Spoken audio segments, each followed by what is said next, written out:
Restons avec l'Allemagne. Le ministre des Affaires étrangères, Sameh Shoukry, et son homologue allemand, Annalena Baerbock, ont affirmé la profondeur de la coopération et de la coordination conjointe. Lors d'une conférence de presse, le chef de la diplomatie égyptienne a souhaité la bienvenue à son homologue allemande avec son premier déplacement en Égypte depuis son accession au pouvoir, soulignant l'importance que l'Égypte attache à ses relations avec l'Allemagne sur tous les plans.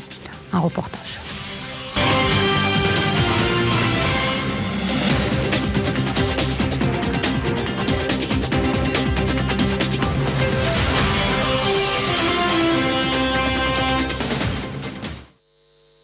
Le ministre des Affaires étrangères, Sameh Shoukry, et son homologue allemand, Annalena Baerbock, ont affirmé la profondeur de la coopération et de la coordination conjointe.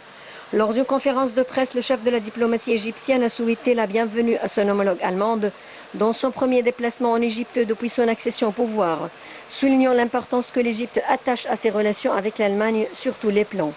Shoukry a indiqué que la ministre allemande avait eu l'honneur d'être reçue par le président Abdel Fattah el-Sisi tôt dans la journée, ajoutant qu'ils avaient examiné la coopération bilatérale dans divers domaines.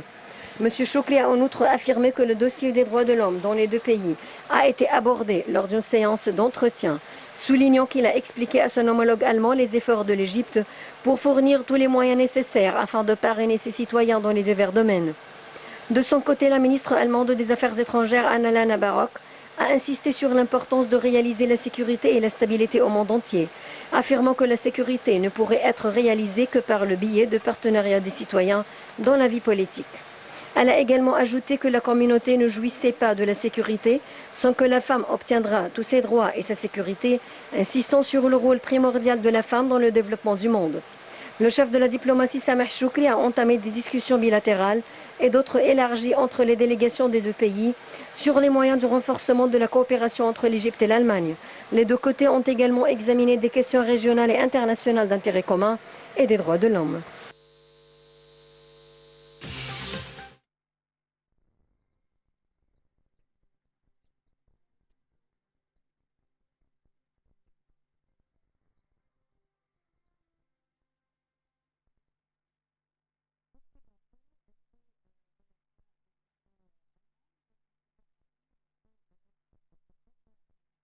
Politique. Bonsoir.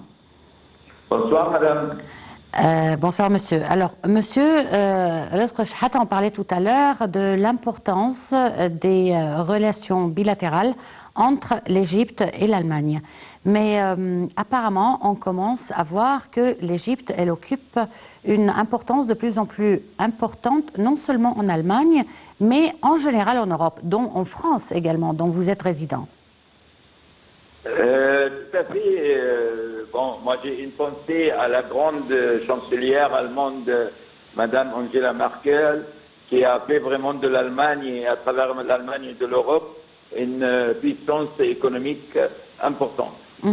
C'est vrai que nous avons eu la chance d'avoir notre président Abdel Fattah el-Sisi qui a réussi à vraiment faire des relations excellentes avec plusieurs pays européens, soit que ce soit en France avec M. Macron, ou en Chypre, ou en Grèce, et il a essayé de réunir les intérêts de ces pays européens avec les intérêts égyptiens. Et ça, c'est digne d'un homme politique qui sait lire la politique mondiale, où elle nous amène, où ça se passe comment, etc., etc. Donc la relation entre l'Égypte et l'Allemagne est d'une première importance, et bien sûr. Ils sont partenaires militaires avec l'Égypte. Et donc, on a eu plusieurs contrats militaires avec l'Allemagne, comme avec la France d'ailleurs. Et l'Allemagne, elle a changé de chancelier. Mais l'Allemagne, c'est un pays qui respecte ses engagements et elle respecte ses alliés. Et donc, moi, je pense que c'est bien d'entretenir cette relation égyptio-allemande, puisque c'est très important pour nous, pour l'avenir. Et moi, je salue notre président qui sera demain à Bruxelles, pour un sommet européen et africain. Oui. Et donc, c'est la politique vraiment qu'on a besoin pour l'Égypte. On n'est pas tout seul dans le monde et on doit parler avec les autres, réunir nos intérêts avec les intérêts des autres pays européens, parce il en dépend des marchés importants après, que ce soit le gaz. On voit ce qui se passe sur la frontière Ukraine et Russie, et on voit que l'Égypte a là une opportunité de vendre le gaz égyptien à l'Europe. D'ailleurs, il coûte très très cher, le prix de gaz il a augmenté énormément, et le pétrole aussi. On le sent, nous les citoyens, quand on va faire le plein pour notre voiture ou quand on veut se chauffer. Et donc c'est stratégique. Et le président égyptien, il va dans ce sens-là et c'est tant mieux, c'est très bien. Bon, outre, comme vous venez de le dire, les relations bilatérales entre l'Égypte et l'Allemagne, le président Abdel Fattah al-Sisi attache beaucoup d'intérêt aussi au développement des relations entre les deux continents, Europe, Afrique. Quels pourraient être les avantages pour les deux parties pour jouer gagnant-gagnant?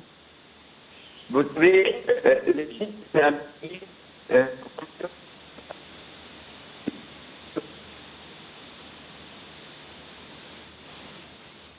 Je ne vous entends pas, je commence à perdre le son.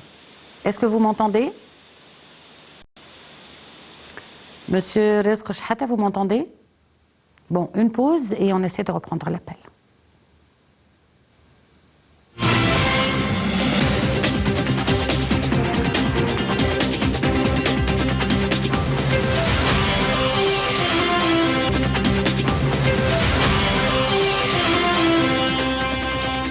On va tenter de reprendre l'appel avec Monsieur Rizk Chehata, analyste politique. Bonsoir. Oui, bonsoir. Est-ce que là vous m'entendez mieux? Je suis désolé. Là vous m'entendez mieux? Ça va mieux, ouais. Là je m'entends très bien. Très bien. Merci. Avant cette coupure, ma question était comment voyez-vous la relation gagnant-gagnant entre l'Afrique et l'Europe? Oui, l'Égypte, au fait, l'Afrique elle a besoin de l'Europe et l'Europe elle a besoin de l'Afrique. Et la position géographique égyptienne est vraiment stratégique pour être le centre ou l'axe de cet intérêt et cet échange entre les pays africains et les pays européens. Ça ne peut que passer qu'en traversant l'Égypte, que ce soit par le chemin de fer ou par le canal du Suez ou même un temps futur pour la navigation sur le Nil peut-être. Mais l'Égypte, elle aura cette position-là stratégique et on doit l'exploiter avant parce que les pays africains ont besoin de vendre leurs produits en Europe et l'Europe également, elle a besoin d'aider ces pays africains pour éviter des vagues d'immigration illégale.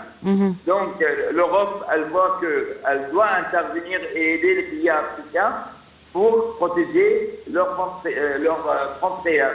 Oui, excusez-moi, monsieur Rizk Chehata, c'est pas seulement pour arrêter l'immigration clandestine, mais aussi, comme on le voit, l'Afrique est un terrain très fertile pour les investissements européens. Bien sûr, bien sûr. Non, moi, j'allais parler de ça également. Oui, mais je voulais dire par là, l'Europe, en ce moment, elle s'intéresse à cet aspect, mais depuis X temps, depuis la période de colonisation, eh ben, l'Égypte, l'Europe, elle profitait des matières premières en Afrique. Et elle a encore besoin et elle va continuer. Maintenant que ce sera des échanges commerciaux entre le continent, le vieux continent africain et le vieux continent également européen. Et la position égyptienne là-dedans, c'est-à-dire la politique égyptienne a compris la position de l'Égypte. Et donc, nous sommes en tant qu'Égyptiens, on a intérêt à tendre une main en Afrique et à tendre une deuxième main en Europe. Et c'est du gagnant-gagnant, comme vous dites, pour tout le monde, pour que les jeunes et les jeunes et la population trouvent enfin une vie digne de ce nom, une économie riche de chaque côté de la rive de Méditerranée. Évident. Et durant la présidence de l'Égypte, il y a 2 ans pour l'Union africaine, on a vu que cette coopération entre l'Afrique et l'Europe était une priorité pour le président Abdel Fattah al-Sisi. Absolument. On avait surtout aussi besoin de l'Europe pour nous soutenir dans notre crise avec l'Éthiopie qui voulait nous voler l'eau du Nil. Et donc, c'était une très très bonne politique de notre président également sur ce dossier. Franchement, en tant qu'Égyptien qui vit en France depuis 40 ans, je ne peux qu'être satisfait de cette politique égyptienne. Et chaque jour, je dis merci, mon Dieu, parce que nous avons un président qui s'appelle Abdel Fattah al-Sisi. Dans tous les domaines, dans tous les dossiers. Et d'ailleurs, moi, je profite de votre chaîne pour dire que nous sommes en train d'étudier pour créer une fondation qui va s'appeler la Fondation européenne pour le droit de développement, pour le droit de l'éducation, pour le droit de la santé, pour le droit d'une vie généreuse, comme il l'a pris en projet, notre président. Et je pense que c'est la meilleure réponse qu'on peut faire contre des petits voix qui critiquent l'Égypte tout le temps sans savoir ce que c'est l'Égypte, ce que c'est le peuple égyptien et ce que nous sommes capables de faire. C'est parfait. Et pour vous qui vivez en France, est-ce que les Européens, je parle là des gens ordinaires, des citoyens ordinaires, voient l'évolution importante quand même qui se produit en Égypte durant les dernières années? Bien sûr, c'est évident. Les médias, ils parlent, mais moi je pense que nous, notre média doit parler davantage, doit s'adresser au peuple européen avec leur langue, avec comme vous le faites vous-même, avec une approche différente de ce qu'on fait jusqu'à maintenant.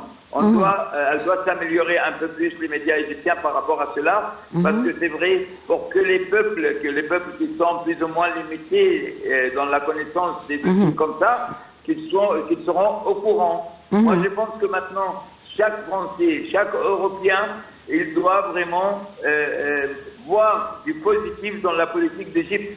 On est en 2022, il fallait voir l'Égypte en 2011 pour comprendre l'évolution qu'il a eue. Mais là, il n'y a que les spécialistes qui le savent. La population n'est pas encore au rendez-vous.